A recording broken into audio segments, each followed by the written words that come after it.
Andeyo, wala sa kalakal. Okay, sige. So, ang ating story this afternoon is all about the Good Shepherd. Kabalo na kamo sa story. O, kabalo na si Michael. On the rest, kabalo ng story. The Good Shepherd. Okay, sige So, sa wala na kabalo, so listen gid no para mabalaan naton kung ano ang story nga ini. Okay, sige. So, let us start. So, first ang story is, Jesus loved to tell stories and people love to hear them because they always taught important things about God and what God is still doing. So, ano? Nanamian ang mga bata mamating kay Jesus and nanamian si Jesus mag story.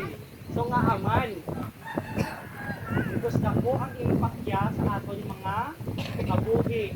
No, damo ang iya nga lesson. Ma-apply natin sa ado-ado natin nga pangabuhi. Okay, sige.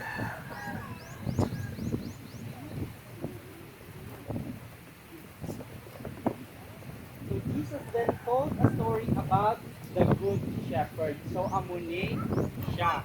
Okay?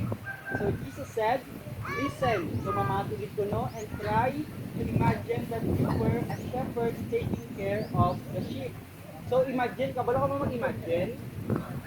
Yes. Mag-imagine? So imagine nyo kung nakamuni ang, ano gani? Ang shepherd, kaalaga ka mo sa, o kanday, o specifically, sheep, okay, shepherd. Wala naman na sa kanding tawag. O sino kaalaga kanday? O sino galaga goat? Sige ba? Nyok. Galaga naman job niya. Nyok. Wala na. Sige So the good shepherd had 100 sheep and he took very good care of them. So pila ko na yung sheep? 100. O kapalo lang Daniela sa 100? May shin na nga na. O shin, 100. And namigit ko na iya nga pag? O alaga. O kasi sino ni dog? O pinalagaan mo pa ni Ame? So, amo pala, namigid ang pag-alaga daw para sa inyong nga parents sa kay sino? Sinong ginalagaan sa parents nyo? O ako, nami ang pag-alaga. Mati ka mo ha, kay may pamangkot na. Karn si Mano nyo Cristel ang makasabag may preview. So arada ang prize. So pamatik-matik ka mo ha, mati ka mo kay Mano nyo Cristel. Okay, sige. So the shepherd knew every one of his sheep so well, so he could even tell if some of them So ano ka no? So nabalay dito sa shepherd ang iyang nga mga sheep. Okay, sino ni Ido? Oh, imo Ido. Sino yan eh? Isay. Si Blackie. So kilala yan gid. O kabalo ka man kung mamasakit sa hindi. O nagasikpan sa.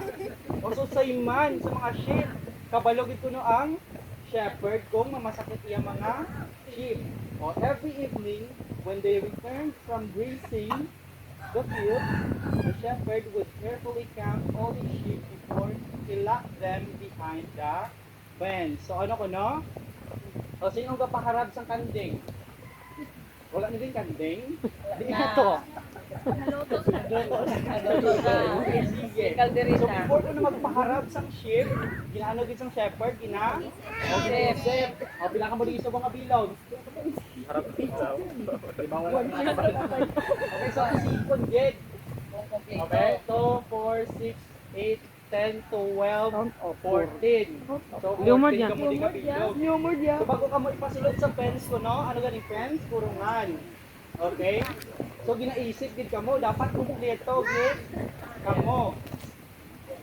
Okay, but one day ko no, isa ka adlaw, may nadula nga sheep.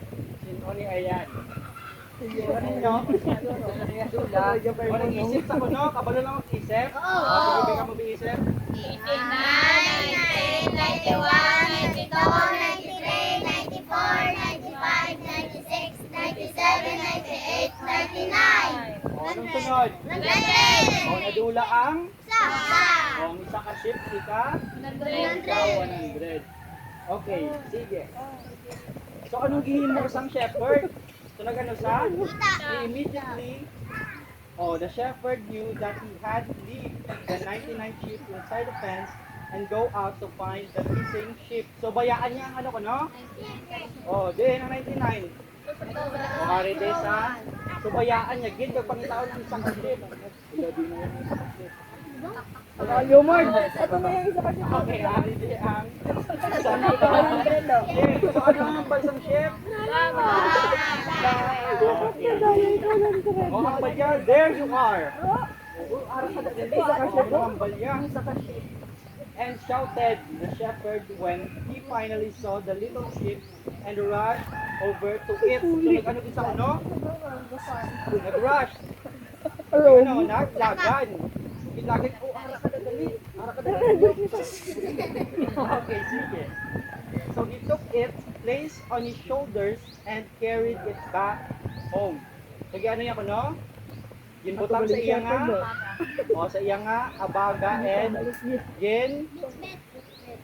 ginbitbit pa uli. Okay, sige. So the shepherd was very happy because his sheep that had been lost was found and safe again. Ano ko, no? Nga isa, ay nakita iya nga. Iya nga, sheep nga na. Wala. Okay, sige. So ano ang lesson sang story? Sige, pasahan ni sir, ha? Okay, Jesus then, do you know what? This story was really about what God is like. So amuni ko na si sino to gani? Si Jesus. Amuni ko na si God. O kung madula ta, ginapangita yata. God, o ginabalik. Ano bing reason nga madula ta? Isa? Itong. Galado ka? O makasala ta, di ba kadula ka? Isa nahuya na magbalik sa church. So si Jesus gina ang makita sa aton kag balik ta sa iya. O pwede man sa church. Okay? So God is like a shepherd in the story, and every person who gets lost is like a sheep. So sinuri ko ng karnero? Isa sa karnero? O kita ini ang karnero. Isa ka ano ba gani? Dula. And sino ang gapo sa aton? Jesus. Okay. God will in the same way find and bring back anyone who has been away from Him. Gapalayo man kamo kay Jesus? Wala, tawad. Nagapalapit ako. Pero there are times na madula bisaya. Kapag katao naton, makasala ka.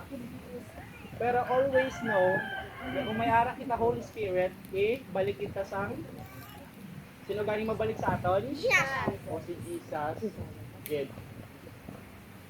God's joy is much bigger than the shepherd. For example, nadula ni Ping Ido. Masubuan man kamo? O kung makita niyo si Ido. Gusto lang eh. O ma-happy kamo. So pareho sina, how much more kita nga mga tao, di ba? Ido yung galing madula, nakasubuan ka. How much more kita nga mga tao. So grabe pag itang kalipay sang, sino galing ka kalipay? O si Jesus ang Ginoo ta. Okay. So kay ano ko, no? Mas importante ang tao kaysa sa karniro or sa ido. Okay, sige. Question. Ay, praise na ang Sir, ang mga mangkot. Mamangkot si sir ha. Ang mamangkot ko. makasabat. Ang makasabat Sa ay... una-unaan sa Kuno-unan, sab. kasi una. O dapat kung nakasabat na, lain naman na yun na. Di ba matagtag man sa iba na ano may ganyan? Ay, may candy na, di ba? Sige. So dapat bulay-budlay danay ah. Oro.